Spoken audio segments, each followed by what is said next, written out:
Peta.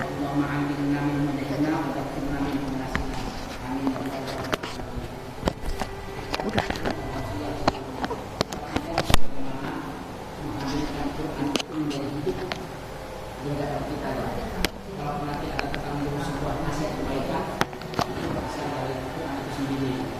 Nembak. Jadi Quran itu betul-betul memberikan dorongan bagi kita kebaikan untuk bagaimana Quran itu menjadi hidayah bagi hidup kita. Karena orang sekarang proyeknya contohnya Quran untuk jadi proyek pahala. Macam kemarin Al-Kahfi yang kita bahas, di dalam Al-Kahfi setiap hari Kamis kepala Jumatnya, hari Jumatnya. Tapi ketika ditanya apa kaitan soal Al-Kahfi dengan Dajjal, apa hubungannya? Apa kaitan soal Al-Kahfi dengan hadirnya Dajjal? Tahu, ya sudah aja gitu. Jadi sebenarnya Al-Quran itu adalah sebuah kalamullah, sebuah kitab hidayah. Saya sudah promosikan mana-mana kalau saya dikasih keterangan sehingga Quran itu bukanlah kitab suci ya. Jadi banyak orang sekarang beranggapan Quran itu kitab suci. Kayak bilang Ramadan bulan yang suci. Makanya kan kita berdiri dengan istilah agama, istilah yang kita buat sendiri gitu. Ramadan bulan suci, Quran kitab suci. Ternyata di Quran sendiri nggak ada bilang Quran itu kitab suci. Yang ada Quran itu kitab hidayah, kitab yang menjelaskan, kitab yang mulia, kitab yang memberi petunjuk mana yang hak, mana yang batil, kitab yang memberikan peringatan tentang kesalahan-kesalahan umat terdahulu. Jangan kita. Yuk sekarang kita sampai pada soal Allah. Kemarin Al-An'am sudah kita tuntaskan. Al-An'am surah yang Makkiyah berisi tentang bagaimana tradisi orang-orang jahiliyah terhadap nikmat yang Allah berikan. Tapi nikmat tersebut akhirnya mereka jadikan sebuah sembahan. Mereka yang menghalalkan dan mereka yang mengharamkannya dengan teknik tertentu. Akhirnya Allah marah sama mereka. Ya. Di surah Al-A'raf ini juga salah satu surat yang dalam istilah ilmu Quran namanya As-Surah Tiwa. Surat yang tergolong tujuh surat-surat yang panjang. Jadi soal Al-A'raf ini aneh pula. Tempatnya di Makkiyah turunnya, bukan di Madaniyah. Panjang. Karena panjang itu. Ya, surat Al-Makkiyah kalau nanti dalam turunnya beli surat Al-A'raf ini turun setelah sholat Isya. Nah, bayangin dalam sebuah fadilahnya surat Al-A'raf ini pernah Rasulullah bawa dalam sholat maghribnya dalam rakaat. Sholat maghrib 3 rakaat yang jaharnya membaca surat Al-A'raf. Saya hitung di sini tadi ada 13 lembar. Sedap banget.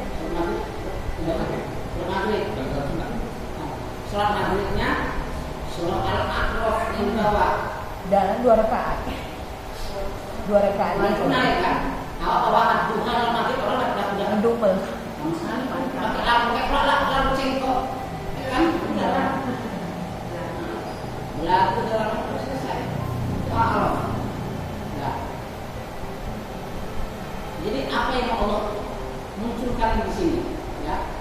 Penafsir ini bilang ternyata surah ini merupakan surah Makkiyah yang diturunkan ketika konflik antara umat Islam dengan kaum kafir sedang hangat-hangatnya. Karena apa? Karena Allah menggaungkan dakwah dengan terang-terangan pada Rasulullah untuk kafir Quraisy pada saat ini.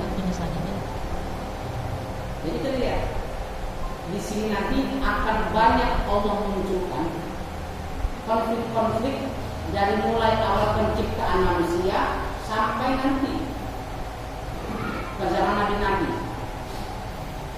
Makanya di surah Al-A'raf ini akan banyak nanti muncul bagaimana surat itu muncul mengetengahkan antara kebenaran dan kebatilan.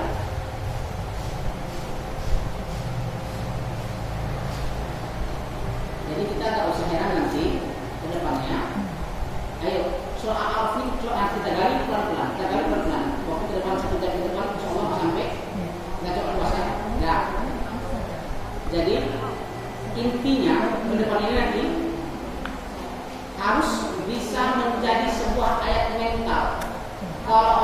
kelompok kita sekarang ini dicemooh, didustakan, bahkan dilecehkan, bahkan dibunuh.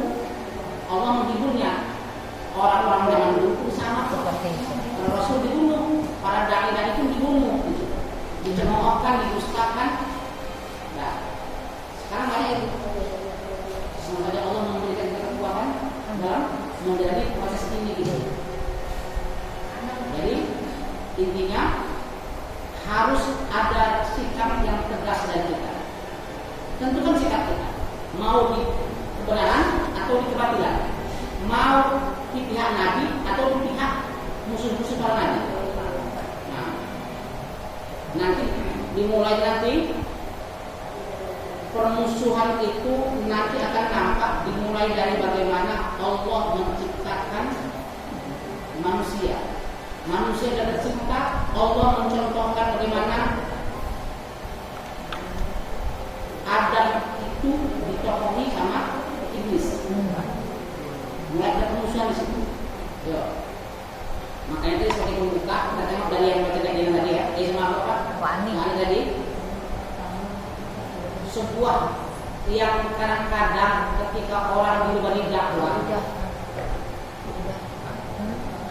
makanya nanti dalam surah lain wa anzir ashiratak, dan berilah peringatan kepada keluarga-keluargamu. Jadi ini dia, ini bukan kita suruh mengingatkan keluarga, kerabat. Makanya di ayat 2 Allah langsung bilang, kan? Yang artinya alif lam mim shad.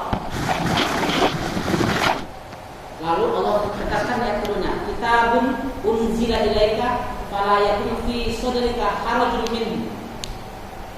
Ini adalah sebuah kitab yang diturunkan kepadamu, maka jangan ada kesempitan, jangan ada beban di dalam dadamu. Haraj di ayat lain haraj itu dikatakan dosa.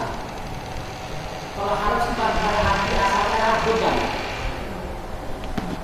Di surah Toha jelas ma'anzalna alaikal qur'ana litashqa.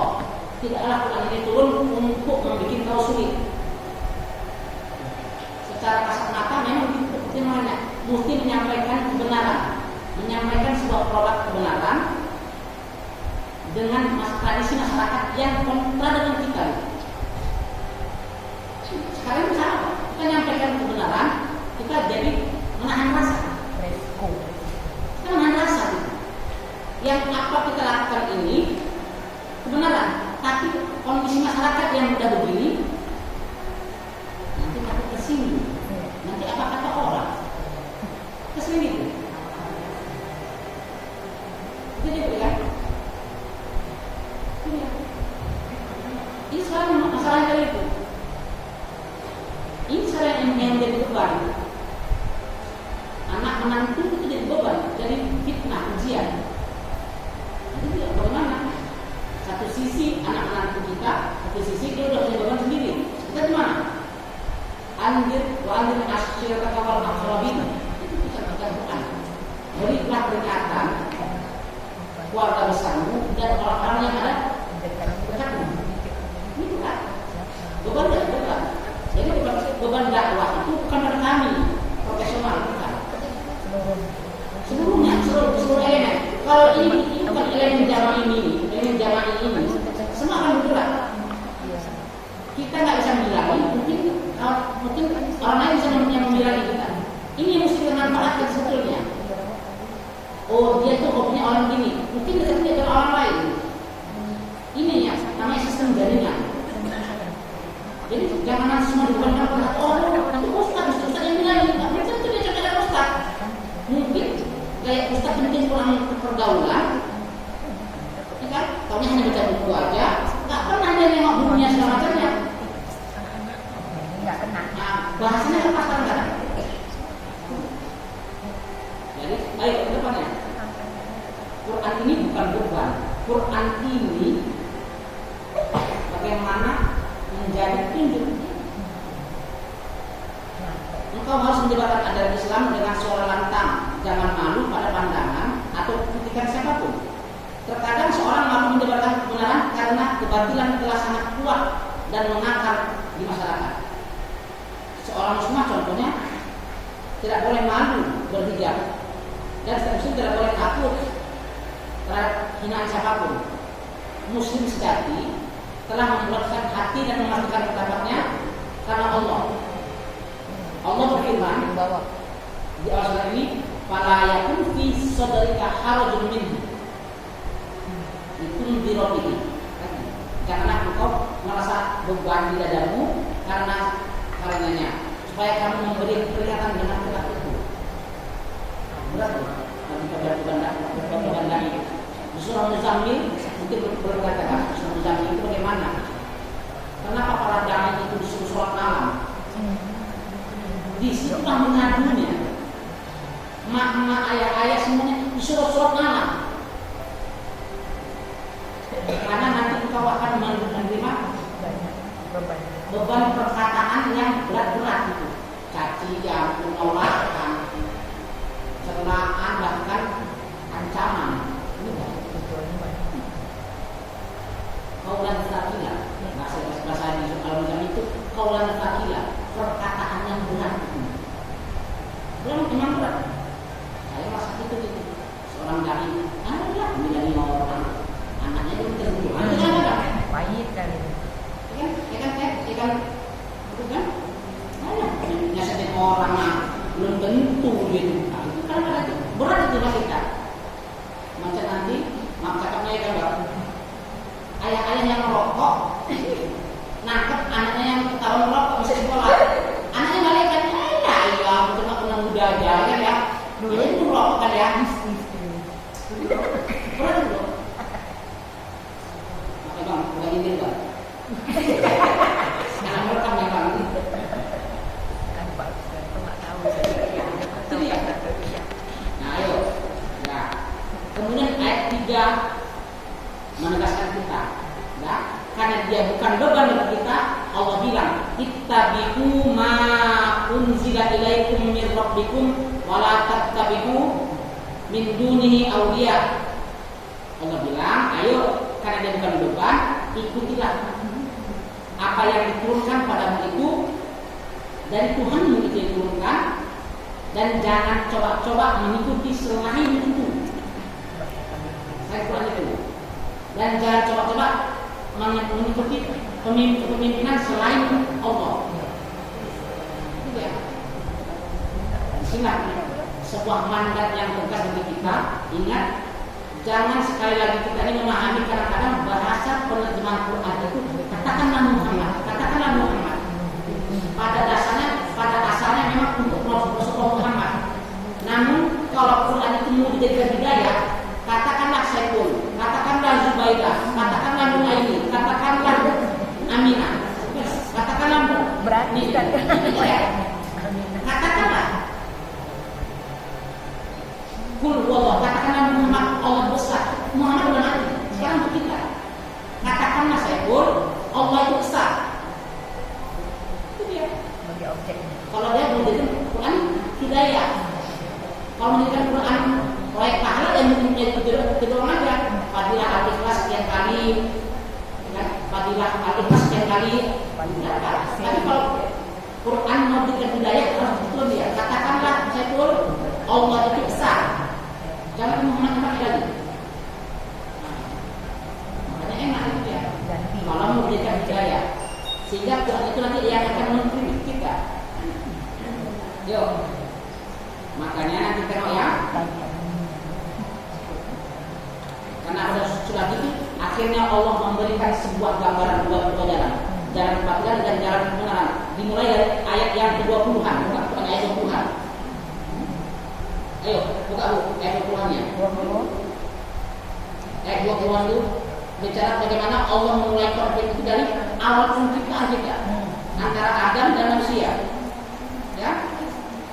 Adam dan iblis. Awas kuat. Tengok situ. Dari mulai ayat yang ke 12, Allah sudah menceritakan bagaimana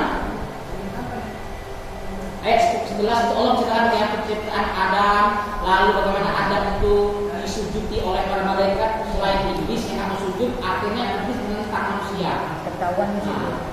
Kalau situ nampak dia kan, kebiasaan iblis. Dah. Tengok di ayat 22-nya. Ya. Ayat 20-nya apa tuh kan? Fawas wasalama syaitanu liyubdi lahuma ma wuliya. Itu dia. Apa kata Allah? Maka setan mulai memberikan bisikan-bisikan kepada keduanya. Otak ini mulut dia nggak bisa. Setan itu nggak pernah bilang, nggak pernah nampak itu. Bisik-bisikan kata-kata. Bisikan itu yang tadi apa yang bergejolak di hati. Waswis. Jangan muncul itu. Apapun kondisinya, apalagi lagi nggak enak, lancarkan macam bahasa keluar para puisi pujangga itu kan. Kata-kata mengalir. Ketika sebuah kesalahan yang dilakukan, kita sudah mempersiapkan 1000 alasan. Itu bisikan itu. Kebenaran. Anak sekolah itu nanti kalau pertama bilang gini. 1000 alasan sampai dia jalan tuh, itu udah muncul 1000 jawaban. Kalau aku itu bilang gini, aku bilang gini, aku bilang gini. Itu waswis. Itu setan. Enak-enak. Adam dilarang mendekati. Nanti di surat yang lain Allah bilang, Allah ceritakan bagaimana iblis memperdaya setan dengan tujuannya untuk kau tuh untuk dijadikan raja. Ya. Kayak ayat 20 perhatikan. Kemudian sedang membisikkan pikiran jahat kepada mereka berdua agar menampakkan aurat mereka yang selama ini tertutup. Dan setan berkata, Tuhanmu hanya melarang kamu berdua mendekati pohon ini agar kamu berdua tidak menjadi malaikat. Tipu daya gitu. Ngarangnya apa? Atau tidak menjadi orang yang kekal dalam surga. Saya kan ngarang. Kan kita kadang-kadang gitu kan. Nah, ini kadang-kadang hikmah di balik sebuah ayat. Makanya dalam Al-Imran saya sampaikan, ada orang yang baca Quran tersesat. Ada orang yang mengarang Al-Quran tersesat.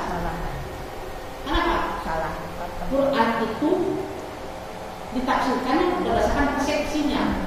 Makanya dalam tafsir itu harus tetap merujuk kepada tafsir yang salah yang lalu. Tafsir modern itu bagus, tapi jangan sampai lari dari konteks tafsir yang lalu. Takut nanti lari pemahamannya. Logikanya kuat. Banyak kan sekali cara baca Quran. Nah, sepenggal demi sepenggal baca ayatnya. Macam penciptaan sejenis. Allah menjadikan kamu biologikan itu dari jenis kamu, betul. Tapi boleh dong pernikahan sejenis. Sepenggal itu ayat yang bacanya. Maksudnya jenis manusia, sesama manusia tapi lain. Min anfusikum. Enggak, dari jenis diri kamu sendiri. Yang dibacanya hanya terjemahan. Kalau nggak ada jawab. Sama nanti di surah yang lain itu bagaimana di surah Al-Isra itu tentang bagaimana harus mengikuti imamnya. Nanti di akhirat orang-orang akan dikumpulkan mengikuti imam-imamnya. Sepenggal ayatnya nggak diteruskan.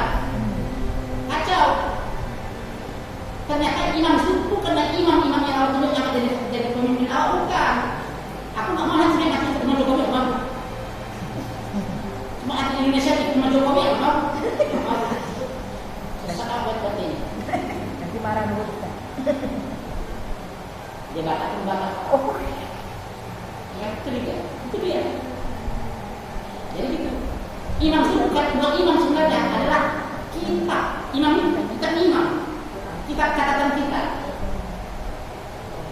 Ibarat orang berbagi rapor, anak berbagi rapor, kemana itu tidak? Ini ikuti rapor itu kemana kan? Iya. Ini rapor umum. Ada orang yang malu dengan rapornya, ada yang tidak malu. Bidangnya itu merah. Itu lakukan itu. Nah, dimulai dari sinilah bagaimana iblis itu menelanjangi Adam yang lugu. Nah, tengok. Konflik ini sudah ada sejak awal sejarah manusia, yakni antara Adam dan iblis. Pada ayat 20-22, bagaimana iblis menggoda orang tua kita.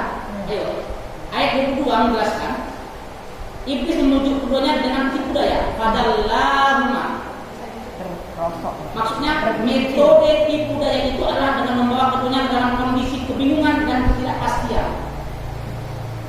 Sama dengan orang ketika belajar ilmu manifat, yang kalian sembah itu siapa? Apa yang kalian persembahkan?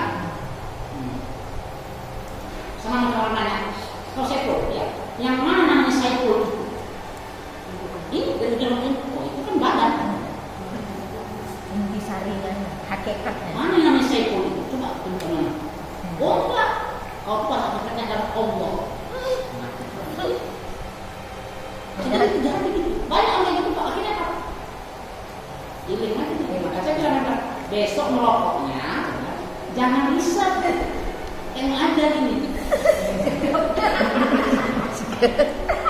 Maksudnya. Ini kan gitu kan? Merokok yang gini. Nah, juga. Itu dia banyak orang itu sekarang ngeles. Bukan main ngeles sekarang. Itu dia ya. Apalagi tipu daya banyak kan sekarang ini gitu. Loh, itu kata setan tadi kan untuk agar kalian itu tidak menjadi malaikatnya sebetulnya. Ya, Jadi dilarang makan buah ini. kata dalahuma dipakai untuk mengkiaskan iblis dengan orang yang memasukkan ember ke dalam sumur. Mati lampu. Oh, timernya. Ya. Karena apa? Seperti kisah Nabi Yusuf, ya kan? Cemplung itu. Nah, lalu membiarkan ember itu tergantung tengah sumur dan tidak mengembalikan ke tempatnya. Karena itu sikap positif dan kebetulan tekad merupakan penolong kebenaran yang paling kuat.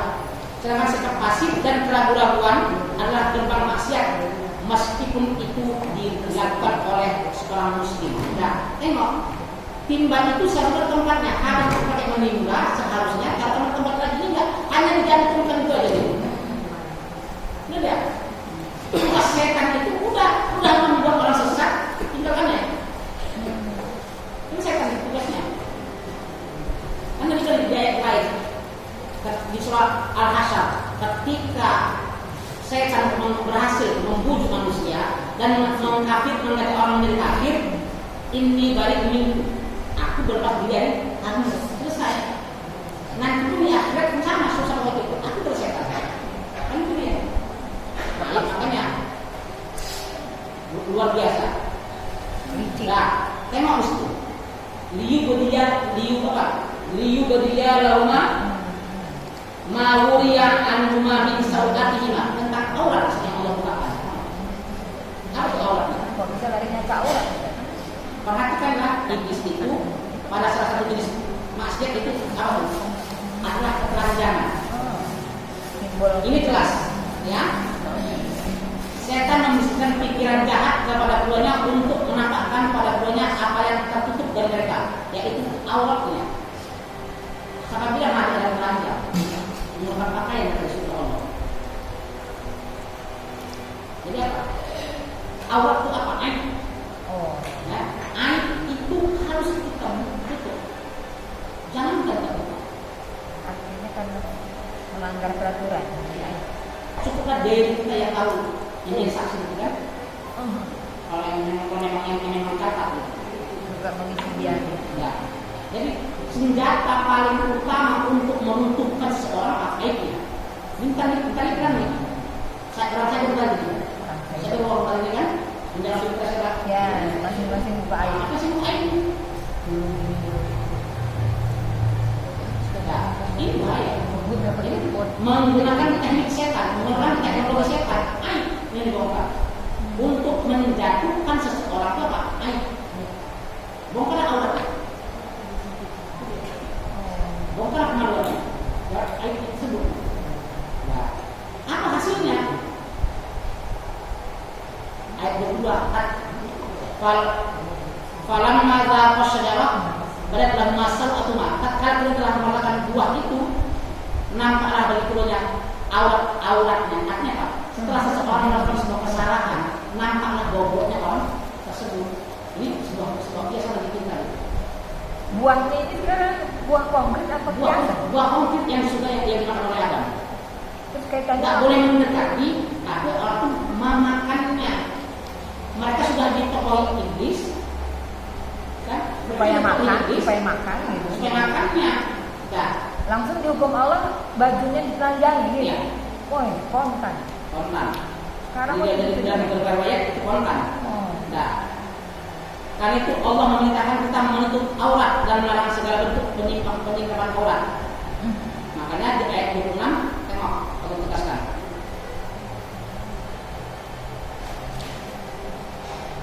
Ya baik Adam. Makanya di ayat 27 Allah tutup juga sih. Wa aqul lakum inna asy-syaitana lakum mubin. Kan aku bilang kalau ayat kedua itu makan dua apa? Setan itu musuh kalian, jangan kalian percaya. Dari awal dari bilang. Kita sekarang ini makanya dalam konsep politik saya tetap tak percaya dengan yang namanya bahasa politik. Tidak ada kawan yang abadi, tidak ada musuh yang abadi. Enggak. Politik Islam itu mesti tetap hati-hati. Rasulullah memanfaatkan orang Yahudi beda dengan kita zaman sekarang ini gitu. Zaman Rasulullah ketika Yahudi berkhianat habis untuk oleh Rasulullah. Zaman sekarang enggak. Orang-orang yang berkhianat dalam politik itu era tetap dijadikan kawan. Udah jelas sekarang partai politik itu bersaing. Partai Islam kan demi koalisinya kan berkawan juga dengan bantuan politik itu. Karena saya kan Mungkin bisa benar. insya Allah teman saya tak boleh. Ustaz golput. Saya tengok nggak ada. Memang ada yang benar lah partai Ustaz. Aku sudah apa kalau kadang-kadang semua. Iya, ada. Ada sama PKS, sama PKI mau Iya. sama seperti itu. Tapi kalau mereka bersatu, bisa dengan PDIP, bisa dengan Golkar, cocok. Kita maju. Maju tidak? Buat partai itu kan PKS kamu PDIP di Medan. Iya. Koalisi kan? Jual suara. Saya nasionalnya memang bermusuhan, tapi dia kelompoknya kawan musuh lagi. Bunga apa Ya, ayo. dan sinetron. Apa tuh? Jadi tengok di ayat yang mana kata Allah? Ya banyak. Hai anak Adam, kami menurunkan padamu pakaian untuk menutup aurat-auratmu dan pakaian yang indah dan perhiasan, kan? Makin takwa. Pakaian takwa.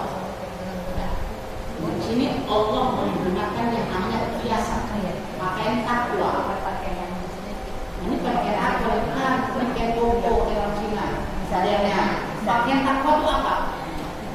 Taat kepada Allah. Ya taat. Adam itu nggak taat sama Allah, bermaksiat. Sana macam orang kan yang dilarang mendekati zina. Berarti di Quran nggak ada bilang pacaran. Di Quran nggak ada bilang ta'aruf, nggak ada. Kita kan dilarang. Ada sekarang konsep faedah itu dia. Selagi nggak ada larangan, selagi nggak ada suruhan, berarti bebas berkreasi katanya. Yang mendekat zina itu kita lokalisasi, kan nggak lokalisasi katanya. Taman bunga. Kita kan saya untuk mengenal diri. Ini bahaya. Di lintar-lintur lah sebenarnya tersebut. Nah, makanya Allah bilang di ayat berikutnya, hai anak Adam, janganlah kamu tertipu oleh setan, sebagaimana ia telah menipu bapakmu dulu. Ibu bapakmu. Yang telah melakukan itu bapak itu dari surga. Ia menanggalkan dari keduanya pakaiannya untuk memperlihatkan kepada keduanya auratnya. Nah, sampai ayat 31. Jadi itu dia. Konsepnya apa pakaian? Pakaian itu pada hakikatnya adalah ketakwaan, penjagaan, betul. Pakaian itu dipakai untuk melindungi dari panas maupun dingin. Itu deh kan? Itu fungsi pakaiannya kan? Ya. Makanya kata-kata takwa itu bukanlah melaksanakan perintah Allah, bukan, menjaga diri dari apa? Dari Allah. Kenapa? Allah punya azab. Ku anfusakum, jagalah dirimu dari apa?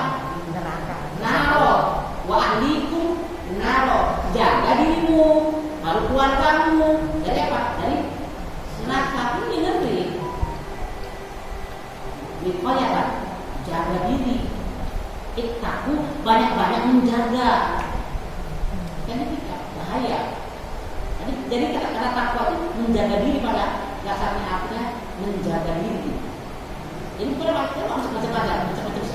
menjaga diri dia kan. Kalau kita mau mengamalkan syaitan juga gara-gara Adam, akhirnya muncul aliran filosofi yang salah. Gara-gara Adam ini. Dan dunia Kristen ada namanya rumus dosa. Gara-gara Adam dulu kita menjadi manusia yang penuh dengan dosa. Ngapain dosa? Manusia penuh dosa. Ngapain dosa? Ngapain dosa pendek? Kalau di daerah Rode namanya lapendos. Yang penuh dosa itu namanya nggak kawin-kawin. Lapendos karena yang belum ini lacak-lacak lapendos itu lacak penuh dosa. Jadi lapendos manusia penuh dosa. Bisa juga mama-mama penuh dosa. Nah, ayo kita banyak bu. Jadi tolonglah masalah ini. Kita manage. Ternyata apa? Antara aurat, pakaian dan kehormatan itu satu paket. Ya. Jangan coba-coba seperti syaitan yang dia itu menelanjangi manusia, dan janganlah seperti Adam lagi yang keluar dari surga gara-gara mematuhi syaitan bermaksud pada Allah. Menurut kali manusia Kelas Adam bisa tergoda lagi kita di surga kan? Sorry.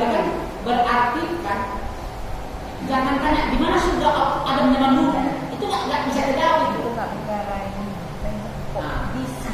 Nanti dalam surah Al-Maidah coba, kamu jangan mempertanyakan yang kamu itu akhirnya nanti ketika Allah turunkan jawabannya memberatkan kamu, dan setelah dikasih jawabannya bukan kamu makin beriman, justru makin kafir. Sendiri. Ayat 120 di Al-Maidah. Ada Allah menceritakan tadi bahasa Imam Asy'ari ini, Imam Asy'ari. Saking kritisnya bertanya, ujung-ujungnya bukan makin baik, Lewat. makin kafir. Contohnya sholat tadi itu. Rasulullah ngajarkan sholat lima waktu udah. Jadi kan itu sholat kan masih kulit-kulitnya saja sholat. Apa yang kau persembahkan? Apa yang kau persembahkan? Siapa yang kau sembah? Di mana letaknya